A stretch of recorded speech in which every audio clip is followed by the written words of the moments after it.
দীর্ঘ প্রতীক্ষার পর এই কিছুক্ষণ আগেই রায় ঘোষিত হয়েছে যে আমাদের যে সাবেক ফ্যাসিস্ট সরকারের যে প্রধান ছিলেন ওনার মৃত্যুদণ্ড কার্যকর হয়েছে। একটা মামলায় তো কিছু হবে না, ন্যায় বিচার থাকবেই। আর অতীতে যা হয়েছে এখন আর এইগুলো হবে না, বিচার হবেই। প্রত্যেকটা সেক্টরে আপনার যেখানেই যাবেন সব জায়গায় ন্যায় বিচার পাবেন। অন্যায় আর এই দেশে হতে দিব না আমরা। এই রায়ের পূর্ববর্তী কাজের অংশ না, আগামীতেও আমরা যারা ক্ষমতায় যাব তাদের জন্য একটা দৃষ্টান্ত হয়ে থাকবে।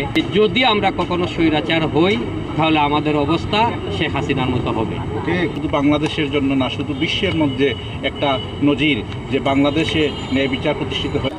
এটা নিয়ে আমরা সিলেটবাসী অত্যন্ত আনন্দিত হয়েছি, কিন্তু আন্তর্জাতিক অপরাধ ট্রাইব্যুনাল যে রায়টি দিয়েছে সেই রায় যাতে খুব শীঘ্রই বাস্তবায়ন হয় সেই আশায় আমরা প্রত্যাশিত রয়েছে। আজকে আমার কাছে ঠিক সেরকমটাই মনে হচ্ছে যেরকম ছিল 5ই আগস্টে হাসিনা পতনের দিন। শেখ হাসিনার ফাঁসি রায়ের মাধ্যমে আমরা আবার যেন সেই আনন্দটা উদযাপন করতে পারছি।